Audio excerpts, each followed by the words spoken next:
नमस्कार विद्यार्थियों, कैसे हो आप सभी। उम्मीद करते हैं कि आप लोग बहुत ही अच्छे होंगे।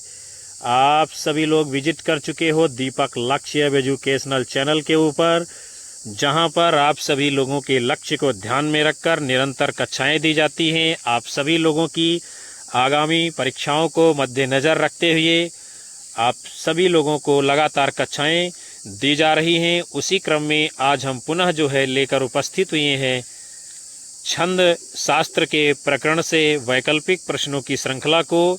और ऐसे प्रश्न होंगे जो भारतवर्ष की विभिन्न परीक्षाओं में पूछे गए हैं और आपके लिए भी आने वाली आगामी परीक्षा में भी महत्वपूर्ण साबित होंगे। तो आप सभी लोग एक बार कक्षा को लाइक कमेंट कर शेयर कर दीजिए। कोई पहली बार चैनल के ऊपर आया है तो सब्सक्राइब कर लीजिए, बेल आइकन दबाइए, ताकि आपको भी ऐसी ही महत्वपूर्ण आने वाली कक्षाओं का नोटिफिकेशन समय समय पर मिलता रहे। तो चलिए हम सभी लोग शुरुआत करते हैं आज के पहले प्रश्न के साथ में।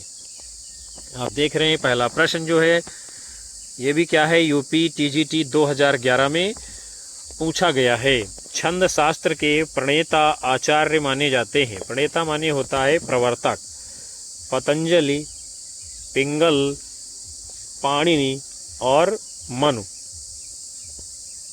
आप सबको अपना सही उत्तर करना है। छंद शास्त्र के प्रणेता आचार्य कौन माने जाते हैं? तो इस क्वेश्चन के लिए आप लोगों का जवाब आ रहा है विकल्प बी, पिंगल आचार्य। तो बिल्कुल सही होगा, यानी छंद शास्त्र के प्रणेता कौन है? आचार्य पिंगल जी। फिर हम लोग आगे देखते हैं। ये जो ग्रंथ है छंद शास्त्र, ये सूत्र शैली में लिखा गया है। कौन सी शैली में? सूत्र शैली में लिखा गया है। छंद शास्त्र में छंदों की रचना पद्धति एवं छंद संबंधी गणना इत्यादि का वर्णन किया जाता है। और पाणिनि जी की बड़ी ही प्रसिद्ध रचना है अष्टाध्यायी, जिसमें क्या है 8 अध्याय हैं और यह एक व्याकरण का प्रसिद्ध ग्रंथ है। मनु जी ने मनुस्मृति लिखा है। क्या लिखा है? मनुस्मृति, जो कि हिंदू धर्म का सबसे महत्वपूर्ण और सबसे प्राचीन धर्मशास्त्र का ग्रंथ माना जाता है। और पतंजल जी ने, आचार्य पतंजल ने महाभाष्य नामक ग्रंथ को लिखने का काम किया है। उसके बाद में आप सभी लोगों का अगला क्वेश्चन है, चरण में वर्णों की संख्या यानी कम से अधिक के आधार पर इन वर्णिक छंदों का सही अनुक्रम कौन सा होगा? देखते हैं हम सभी लोग। वसंत तिलका, मंदाक्रांता, शार्दूल विक्रीडित, इंद्रवज्रा। मंदाक्रांता, शार्दूल विक्रीडित, इंद्रवज्रा, वसंत तिलका। शार्दूल विक्रीडित, इंद्रवज्रा, वसंत तिलका, मंदाक्रांता। इंद्रवज्रा, वसंत तिलका, मंदाक्रांता, शार्दूल विक्रीडित। तो जो सही क्रम होगा, यानी वर्णों के कम से अधिक के आधार पर उत्तर होगा आप लोगों का विकल्प डी। यानी जो आपका इंद्रवज्रा छंद है, इसमें 11 वर्ण होते हैं। और जो बसंत तिलका है उसमें 14 वर्ण होते हैं। फिर आपका जो मंदाक्रांता छंद है, इसमें 17 वर्ण होते हैं। और शार्दूल विक्रीडित जो आपका छंद है, इसमें 19 वर्ण होते हैं। तो यही क्रम होगा आपका सही उत्तर के रूप में। फिर आपका अगला क्वेश्चन है, वर्णिक छंदों में किसका विचार होता है? किसका विचार किया जाता है? वर्ण का, मात्रा और वर्ण का, मात्रा का, वर्ण की गुरुता का। ये भी क्वेश्चन आप देख रहे हैं यूपी पीजीटी 2000 में पूछा गया है। तो वर्णिक छंदों में आप सब जानते हो वर्णों का विचार किया जाता है और मात्रिक छंदों में मात्राओं का विचार किया जाता है। वर्ण और मात्रा के विचार से यहाँ पर छंद के 4 भेद हैं। कौन कौन से? मात्रिक छंद, वर्णिक छंद, वर्णिक वृत्त छंद और मुक्तक छंद। केवल वर्ण गणना के आधार पर रचा गया छंद जो होता है वो वर्णिक छंद कहलाता है। और वर्णिक छंदों में केवल वर्णों का विचार होता है। इन छंदों में वर्णों की संख्या और नियम का ध्यान रखा जाता है, जैसे कि चाहे जो करो शरण शरण तिहारे। ये उदाहरण दिया गया है वर्णिक छंद का। फिर आप लोगों का अगला क्वेश्चन है, अरात्य सैन्य सिंधु में सुबाड़ वाग्नि से जलो, प्रवीर हो जयी बनो, बढ़े चलो में कौन से गण है? जगण रगण, जगण रगण, जगण गुरु। रगण जगण तगण जगण, जगण गुरु। रगण रगण जगण जगण, मगण गुरु। मगण भगण नगण तगण तगण गुरु। ये क्वेश्चन क्या है 2000 ईस्वी में यूपीपीजीटी में पूछा गया है।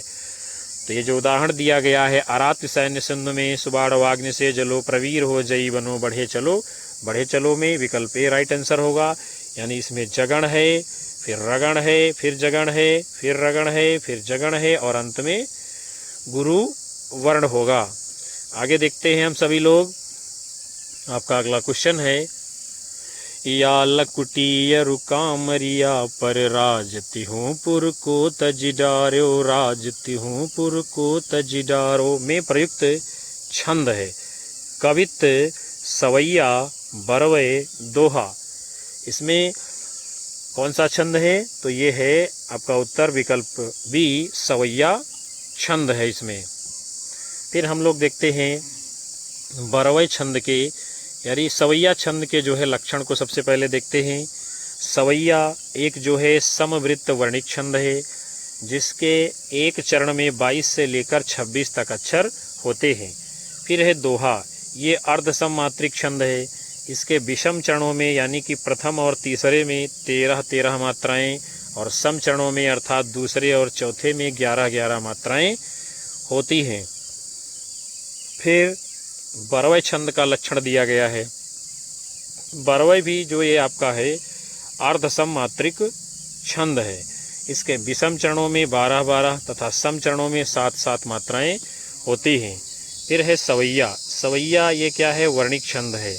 इसके प्रत्येक चरण में 22 से लेकर 26 तक वर्ण होते हैं और प्रत्येक चरण में किसी एक गण की 8-8 आवृत्ति से ये बनता है। उसके बाद में आप सभी लोगों का अगला क्वेश्चन है, घनाक्षरी छंद है मात्रिक, वर्णिक, आक्षरिक, इनमें से कोई नहीं। कौन सा है इनमें से? घनाक्षरी छंद। तो घनाक्षरी आप लोग अपना उत्तर दे रहे हो विकल्प बी, वर्णिक छंद, तो बिल्कुल सही जवाब होगा। फिर हम लोग आगे देखते हैं, हिंदी का सुपरिचित छंद घनाक्षरी यानी कवित्व और उसकी रूप तथा देव की जातियां दंडक में आती हैं। इसमें 31 वर्ण 16वें तथा 15वें वर्ण पर यति और अंत में लघु गुरु होते हैं, जबकि रूप घनाक्षरी में 32 वर्ण होते हैं। देव कवि द्वारा प्रयुक्त देव घनाक्षरी में 33 वर्ण हैं। अगले क्वेश्चन को देखेंगे, निम्नलिखित में से कौन सा वर्णिक छंद है? छप्पय, सोरठा, उपेंद्र वज्रा, रोला। तो इनमें से कौन सा है वर्णिक छंद? आपका उत्तर होगा विकल्प सी, उपेंद्र वज्रा। इसके जो है प्रत्येक चरण में 11 वर्ण होते हैं। अन्य वर्णिक छंद है इंद्र वज्रा, इसमें भी 11 वर्ण होते हैं। बसंत तिलका, इसमें 14 वर्ण होते हैं। मालिनी छंद में 15 वर्ण होते हैं। द्रुत विलंबित में 12 वर्ण होते हैं। छप्पय, सोरठा, रोला ये सब कैसे हैं? मात्रिक छंद हैं आपके। आपका अगला क्वेश्चन है, मंगल करनी कलिमल हरनी, तुलसी कथा रघुनाथ की, रघुनाथ की, रघुनाथ की। उपयुक्त पंक्ति में जो है कौन सा छंद है? चौपाई, हरगीतिका, रोला, मालिनी। तो इन पंक्तियों में कौन सा छंद है विद्यार्थियों? आपका उत्तर है विकल्प बी, हरगीतिका छंद है। और हरगीतिका जो आपका ये सममात्रिक छंद है, यानी बराबर मात्राएं होती हैं प्रत्येक चरण में। कितनी होती हैं? 28-28 मात्राएं पाई जाती हैं। फिर चौपाई और रोला ये आपके जो है ये भी जो है सममात्रिक छंद हैं। चौपाई और रोला कैसे हैं? सममात्रिक छंद हैं। चौपाई के प्रत्येक चरण में 16-16 मात्राएं होती हैं और रोला के प्रत्येक चरण में 24-24 मात्राएं होती हैं। और मालिनी जो आपका ये वर्णिक छंद है, इसके प्रत्येक चरण में 15 वर्ण होते हैं। अगले क्वेश्चन की ओर बढ़ते हैं, वर्णिक छंदों में गण कितने प्रकार के होते हैं? यह भी क्वेश्चन आपके लिए महत्वपूर्ण है। 4, 7, 8, 10। तो वर्णिक छंदों में गण के कितने प्रकार हैं? आपका उत्तर होगा विकल्प सी, 8 प्रकार के गण हैं हमारे वहाँ। कौन कौन से यगण, मगण, तगण, रगण, जगण, भगण, नगण, सगण। इसका सूत्र है यमाता राजभान सलगा। इसी से जो है गणों को गिना जाता है। उसके बाद में आप लोगों का अगला क्वेश्चन है, मात्रा क्रम की दृष्टि से दोहा के ठीक विपरीत पड़ने वाले छंद का नाम क्या है? रोला, चौपाई, सोरठा, हरगीतिका। तो दोहा के ठीक विपरीत पड़ने वाले छंद का नाम क्या है? आपका उत्तर होगा विकल्प सी, सोरठा। और जो दोहा आपका है यह अर्ध सममात्रिक छंद है। कैसा है? अर्ध सममात्रिक छंद है। इसके विषम चरणों में यानी कि पहले और तीसरे में 13-13 मात्राएं, सम चरणों में यानी कि दूसरे और चौथे में 11-11 मात्राएं होती हैं। दोहा छंद के ठीक विपरीत सोरठा छंद होता है। सोरठा के विषम चरणों में अर्थात प्रथम और तीसरे में 11-11 मात्राएं और सम चरणों में यानी द्वितीय और चतुर्थ में 13-13 मात्राएं होती हैं। इस प्रकार दोहा और सोरठा दोनों में कुल 48 मात्राएं होती हैं। फिर चौपाई के 4 चरणों में यानी प्रत्येक चरण में कितनी होती हैं? 16 मात्राएं। तो कुल मात्राएं कितनी होंगी? 16 चौके 64। सममात्रिक छंद रोला के प्रत्येक चरण में 24 मात्राएं होती हैं। तो कुल कितनी हो गई? 48। उसके बाद में सममात्रिक छंद है हरगीतिका। इसके प्रत्येक चरण में कितनी? 28 मात्राएं होती हैं। 28 दूना 56। फिर आपका अगला क्वेश्चन है, अवधि का अपना निजी छंद कौन सा है? बरवे, कवित्त, रोला, छप्पय। कौन सा है इनमें से अवधि का निजी छंद? तो आपका उत्तर होगा विकल्प डी, यानी कि जो है अवधि का निजी छंद होता है, माफ करिएगा इसमें जो है गलत दिया हुआ है। अवधि का निजी छंद कौन सा होता है? विकल्प ए बरवय आपका सही उत्तर इस क्वेश्चन के लिए होगा। इसमें जो उत्तर दिया है वो है आपका गलत है। फिर ये जो बरवय है ये तो अवधि का निजी छंद हो ही गया। यह जो है एक मात्रिक छंद है जिसमें 4 चरण होते हैं। इसके विषम चरणों में यानी पहले और तीसरे में 12-12 मात्राएं और सम चरणों में अर्थात दूसरे और चौथे में 7-7 मात्राएं होती हैं। सम चरणों के अंत में जगण यानी लघु फिर वृद्धि लघु मात्राएं होती हैं, जैसे उदाहरण दिया गया है, चंपक हरवा अंग मिली अधिक सुहाए, जान परैस ये हीरे जब कुमिलाए। उसके बाद हम सभी लोग अगले क्वेश्चन की ओर बढ़ेंगे। अनुष्टुप है। क्या है अनुष्टुप? जानते हैं हम सभी लोग, एक छंद, एक अलंकार, एक रस, एक गुण। तो क्या है अनुष्टुप? यह जो है विद्यार्थियों एक प्रकार का छंद है। ये छंद धातु से बना हुआ है जिसका शाब्दिक अर्थ होता है ऊपर छा जाना अथवा बंधन करना। इसीलिए पद्यबद्ध छंद रचना के अंतर्गत आती है और जिसमें ये बंधन नहीं होता है वो गद्य रचना होती है। अनुष्टुप जो है यह वैदिक संस्कृत का एक छंद है, जैसे गायत्री मंत्रों आदि में जो है इसका प्रयोग किया गया है। आगे बढ़ेंगे। आपका अगला क्वेश्चन है, रही मन चुप हुई बैठिए देख दिनन के फेर, जबनी के दिन आई हैं बनत न लगी हैं बेर। उपयुक्त पंक्ति में कौन सा छंद है? दोहा, सोरठा, रोला, चौपाई। तो आप सब जानते हो इन पंक्तियों में कौन सा छंद है। आपका उत्तर होगा विकल्प ए दोहा। और दोहा ये अर्ध सममात्रिक छंद है विद्यार्थियों। इसके विषम चरणों में 13-13 मात्राएं और सम चरणों में 11-11 मात्राएं होती हैं। उसके बाद आपका अगला क्वेश्चन है, मंगल भवन मंगल हारी, द्रवहु सुदशरथ अजिर बिहारी। इन पंक्तियों में कौन सा छंद है? दोहा, चौपाई, सोरठा, सवैया। तो इसको भी आप लोग जानते हैं इनमें कौन सा छंद है। आपका उत्तर होगा विकल्प बी चौपाई छंद है। और चौपाई एक जो है सममात्रिक छंद है। इसमें 4 चरण होते हैं और प्रत्येक चरण में 16-16 मात्राएं होती हैं। कितनी? 16। फिर है सवैया। सवैया एक वर्णिक छंद है और वर्णिक वृत्तों में 22 से 26 अक्षर के चरण वाले जाति को सामूहिक रूप से हिंदी में सवैया कहते हैं।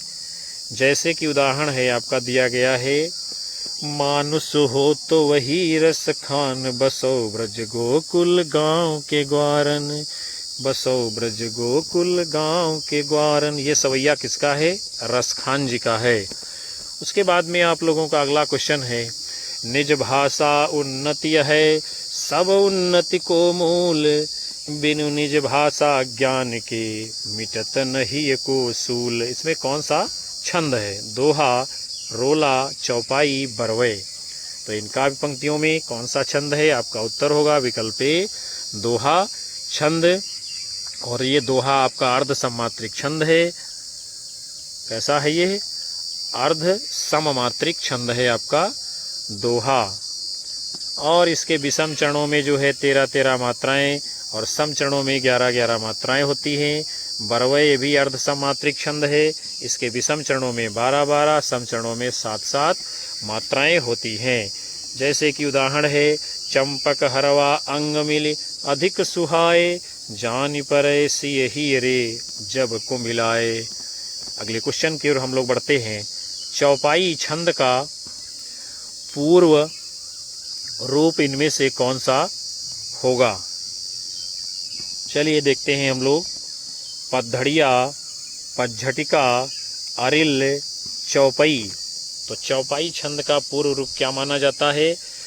कहीं कहीं पद्धड़िया भी माना जाता है, कहीं चौपाई भी माना जाता है और कहीं कहीं अरिल भी माना जाता है। तो फिलहाल हम लोग यहाँ पर जो है विकल्प सी यानी अरिल को इसका सही उत्तर मानते हैं।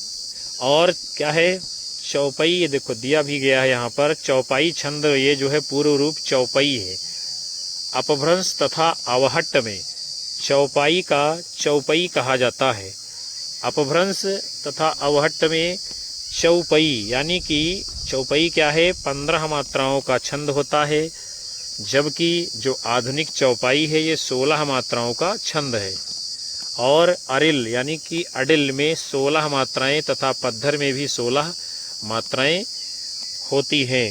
यानी चौपाई में भी 16 मात्राएं, अरिल में भी 16 मात्राएं और जो पद्धर यानी पद्धड़िया छंद है उसमें भी 16 मात्राएं होती हैं। अगले क्वेश्चन को हम लोग देखते हैं। चरण में मात्राओं की संख्या कम से अधिक के आधार पर मात्रिक छंदों का सही अनुक्रम कौन सा होगा? पीयूषवर्धक, रोला, गीतिका, चौपाई, रोला, गीतिका, चौपाई, पीयूषवर्धक, गीतिका, चौपाई, पीयूषवर्धक, रोला, चौपाई, पीयूषवर्धक, रोला, गीतिका। तो कम से अधिक की ओर मात्रा के आधार पर इसमें जो सही उत्तर आपका होगा विकल्प डी, यानी पहले चौपाई आएगा, फिर पीयूषवर्धक, उसके बाद में रोला और उसके बाद में गीतिका छंद आपका आएगा। हम लोग देखते हैं इन छंदों में मात्राओं की संख्या कितनी होती है किसमें। तो चौपाई चरण तो 4 लगभग सब में होते हैं, 16 मात्राएं हैं चौपाई में। पीयूषवर्धक में 19 मात्राएं हैं, रोला में 24 मात्राएं हैं और गीतिका में 26 मात्राएं होती हैं। इसी के आधार पर आपका ऊपर उत्तर सही किया गया है। आगे बढ़ेंगे। अगला क्वेश्चन है आपका, सरसी छंद में होती है। देखते हैं सरसी छंद का लक्षण क्या है। 27 मात्राएं 16 11 पर यत अंत में लघु गुरु, 28 मात्राएं 16 12 पर यत अंत में लघु गुरु, 28 मात्राएं 16 12 पर यत और अंत में गुरु लघु, 27 मात्राएं 16 11 पर यत और अंत में गुरु लघु। तो आपका उत्तर होगा सरसी छंद के लिए विकल्प डी, यानी इसमें 27 मात्राएं होती हैं, 16 और 12 पर यत होगी और अंत में गुरु लघु होना चाहिए, तब माना जाएगा आपका सरसी छंद। उसके बाद में हम लोग जो है अगले क्वेश्चन को देखते हैं। जे ही सुमिरत सिद्धि होए, गणनायक कविवर वदन, करहूँ अनुग्रह सोए, बुद्धिराशि शुभ गुण सदन। इसमें कौन सा छंद है? दोहा, सोरठा, बरवे, रोला। तो इन काव्य पंक्तियों में कौन सा छंद है? आपका उत्तर होगा विकल्प बी, सोरठा छंद है। उपयुक्त पंक्तियां ये किसकी हैं? गोस्वामी तुलसीदास जी की हैं, जो रामचरितमानस महाकाव्य से ली गई हैं। और इन पंक्तियों में आपका सोरठा छंद है। सोरठा छंद जो है दोहे के ठीक उल्टा यानी कि विपरीत होता है। इसके पहले और तीसरे चरण में 11-11 मात्राएं होती हैं तथा दूसरे और चौथे चरण में 13-13 मात्राएं होती हैं। किसमें? सोरठा में। आप सभी लोगों का अगला क्वेश्चन है फिर, छप्पय में होते हैं, क्या होते हैं हम लोग देखते हैं। प्रथम 4 चरण रोला के और अंतिम 2 चरण उल्लाला के। प्रथम 2 चरण रोला के और अंतिम 4 चरण उल्लाला के। प्रथम 4 चरण चौपाई के, अंतिम 2 चरण दोहा के। उपयुक्त में से कोई नहीं। तो छप्पय जो आपका छंद है, इसमें आपका उत्तर सही होगा विकल्प ए। प्रथम जो 4 चरण होते हैं वो रोला के होते हैं और अंतिम 2 चरण होते हैं वो उल्लाला छंद के होते हैं। यानी ये संयुक्त छंद है। कैसा है? संयुक्त छंद है, 2 छंदों से मिल करके बना है और ये विषम मात्रिक छंद है। उसके बाद में आपका अगला क्वेश्चन है, हम जो देख रहे हैं सुंदर है सत्य नहीं है, यह दृश्य जगत भासित है, बिन कर्म शिवत्व नहीं है। उपयुक्त काव्य पंक्तियों में निम्नलिखित में से कौन सा यानी कि छंद है, ये आपसे पूछा जा रहा है। तो 14-14 मात्राओं की यति से 28 मात्राओं वाला छंद, 10-10 वर्णों की यति से 20 वर्णों वाला वर्णिक छंद, 13-13 मात्राओं की यति से 26 वर्णों वाला मात्रिक छंद और अगला लक्षण है 15-15 मात्राओं की यति से 30 मात्राओं वाला मात्रिक छंद। तो ये जो आपकी काव्य पंक्तियाँ दी गई हैं, इसके लिए आप लोगों का सही उत्तर क्या होगा विद्यार्थियों? विकल्प ए, यानी 14-14 मात्राओं की यति से 28 मात्राओं वाला इसमें मात्रिक छंद है। उसके बाद में हम लोग आगे बढ़ेंगे, अगले क्वेश्चन को देखते हैं। इनमें से कौन सी छंद शास्त्र की प्रथम पुस्तक मानी जाती है? काव्य प्रकाश, छंद सूत्र, रसिक प्रिया, छंद प्रभाकर। कौन सी है छंद शास्त्र की प्रथम पुस्तक? तो आपका उत्तर होगा विकल्प बी, छंद सूत्र। आचार्य पिंगल के द्वारा रचित छंद सूत्र, इसको छंद शास्त्र भी कहा गया है और ये सूत्र शैली में लिखी गई है, इसीलिए इसको छंद सूत्र भी कहा जाता है। और इस शास्त्र को पिंगल शास्त्र भी कहा जाता है। काव्य प्रकाश आचार्य मोहम्मद की रचना है और रसिक प्रिया रीतकालीन कवि केशवदास जी की रचना मानी जाती है। उसके बाद में आपका अगला क्वेश्चन है, इनमें से किस छंद में प्रथम एवं अंतिम शब्द समान होता है? छप्पय, कुंडलिया, इंद्रवज्रा, उपजाति। तो किस छंद में प्रथम और अंतिम शब्द समान रहता है? तो आपका उत्तर होगा विकल्प बी, कुंडलिया छंद में प्रथम और अंतिम शब्द जो है समान होता है। कुंडलिया जो आपका छंद है, ये किस प्रकार का छंद है? विषम मात्रिक संयुक्त छंद है। कैसा? विषम मात्रिक और संयुक्त छंद है। और इसके भी जो है छप्पय की तरह 6 चरण होते हैं। दोहा और रोला छंद को मिलाने से बनता है कुंडलिया। इस छंद के प्रथम चरण की रचना यानी कि दोहे में प्रथम और द्वितीय चरण को मिलाकर होती है। फिर दोहे के तृतीय और चतुर्थ चरण मिलाने से इसका द्वितीय चरण बनता है और अंत में रोले के चरण क्रमशः तृतीय, चतुर्थ और पंचम, षष्ठ चरण बनते हैं। और दोहे का चौथा चरण रोले के प्रथम चरण में दोहराया जाता है। फिर आपका अगला क्वेश्चन है, किस छंद में 4 से अधिक चरण होते हैं? रोला, बरवय, छप्पय, सोरठा। तो किस छंद में होते हैं 4 से अधिक चरण? आपका उत्तर होगा विकल्प सी, छप्पय छंद में। और जो छप्पय आपका छंद है यह विषम मात्रिक संयुक्त छंद है। कैसा है? विषम मात्रिक और संयुक्त छंद है।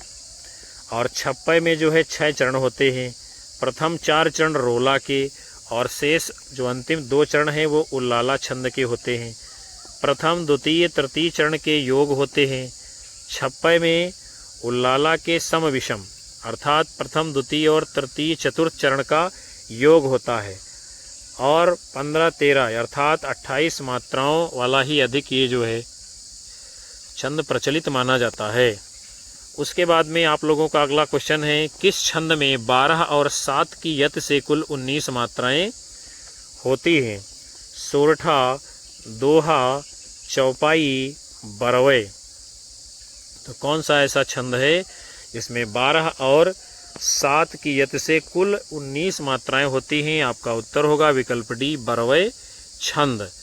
और बरवै ये आपका जो है अर्ध सममात्रिक छंद है। कैसा छंद है? अर्ध सममात्रिक छंद है। और दोहा के विषम चरणों में 13-13 मात्राएं, सम चरणों में 11-11 मात्राएं होती हैं। सोरठा ये दोहे का उल्टा माना जाता है। सोरठा के विषम चरणों में 11-11 मात्राएं और सम चरणों में 13-13 मात्राएं होती हैं। और ये दोनों जो है कैसे अर्ध सममात्रिक छंद है। चौपाई आपका सममात्रिक छंद है। इसके प्रत्येक चरण में 16-16 मात्राएं होती हैं। आप सभी लोगों का अगला क्वेश्चन है, मात्रिक छंदों में मात्रा कितने प्रकार की होती है? 3, 2, 4, 5। तो मात्रिक छंद जो होते हैं इसमें मात्रा कितने प्रकार की होती है? 2 प्रकार की, जिसको कहते हैं ह्रस्व और दीर्घ। दोहा, सोरठा, चौपाई, बरवै, रोला, उल्लाला, कुंडलियाँ, छप्पय ये सब क्या हैं? मात्रिक छंद हैं। हम सभी लोग बढ़ते हैं अगले क्वेश्चन की ओर।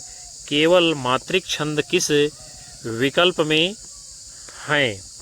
दोहा, द्रुत विलंबित सवैया, सोरठा, इंद्रवज्जा, मंदाक्रांता, चौपाई, दोहा, रोला, मंदाक्रांता, सवैया, चौपाई। तो किस विकल्प में है केवल मात्रिक छंद? आपका उत्तर होगा विकल्प सी, चौपाई, दोहा, रोला। ये तीनों कैसे छंद हैं? आपके मात्रिक छंद हैं। आगे बढ़ेंगे हम लोग, देखते हैं मात्रिक छंद कौन से होते हैं और वर्णिक छंद कौन से होते हैं। तो दोहा, सोरठा, रोला, चौपाई, बरवै, उल्लाला, कुंडलियाँ, छप्पय ये सब किस प्रकार के छंद हैं? मात्रिक छंद। फिर वर्णिक छंद हैं आपके इंद्रवज्रा, उपेंद्र वज्रा, मालिनी, द्रुत विलंबित, मंदाक्रांता, वसंत तिलका, सवैया, कवित। ये आपके हैं प्रमुख वर्णिक छंद। उसके बाद में आप सभी लोगों का अगला क्वेश्चन है, निम्नलिखित पंक्तियों को उनके छंदों के साथ में क्या करना है? हम लोगों को सुमेलित करना है। चलिए देखते हैं हम लोग जो है सुमेलित करते हैं। तो सबसे पहले है, जब मैं था तब हरि नहीं, अब हरि है मैं नाही। तो ये जो आपकी पंक्तियां हैं इसमें कौन सा छंद है विद्यार्थियों? वो होगा आपका दोहा। जब मैं था तब हरि नहीं, अब हरि है मैं ना, इसमें कौन सा छंद है? दोहा। फिर आपका अगला उदाहरण है, राम को रूप निहारत जान की कंकन के नग की परछाई। इसमें कौन सा छंद है? तो आपका होगा उत्तर सवैया। फिर आपका जो है अगला उदाहरण है, जानत है वो सिरजनहारा जो कछु है मन मरम हमारा। इसके लिए हम लोग देखते हैं आगे कौन सा विकल्प है? चौपाई, अर्थात ये चौपाई की अर्धाली दी गई है। तो इसमें कौन सा आपका छंद होगा? चौपाई। जानत है वो सिरजनहारा जो किछु है मन मरम हमारा। फिर आपका अगला उदाहरण दिया गया है, आधर लगे हैं आन करके प्रयाण प्राण चाहत चलन ये संदेशो लय सुजान को। इसमें आपका जो छंद होगा यानी उत्तर है आपका इसके लिए विकल्प 2 कवित्त छंद है। फिर हम लोग आगे देख लेते हैं इसका कूट के रूप में उत्तर कौन सा सही होगा? तो आपका है विकल्प डी, उत्तर सही होगा। फिर आपका अगला क्वेश्चन है, निम्नलिखित में से मात्रिक छंद कौन सा नहीं है? मंदाक्रांता, हरिगीतिका, रोला, दोहा। कौन सा नहीं है इनमें से मात्रिक छंद? आपका उत्तर है विकल्प ए मंदाक्रांता। मंदाक्रांता विद्यार्थियों आपका ये वर्णिक छंद है, यानी इसमें वर्णों की गणना की जाती है और इसमें कितने 17 वर्ण होते हैं, जबकि हरिगीतिका 28 मात्राएं, रोला 24 मात्राएं, दोहा 13-11 यानी 24 मात्राएं। ये सब किस प्रकार के हैं? आपके मात्रिक छंद है।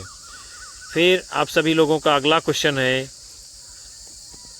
राम कथा सुंदर करतारी, संशय बिहग उड़ावन हारी, संशय बिहग उड़ावन हारी। इस पंक्ति में कौन सा छंद है?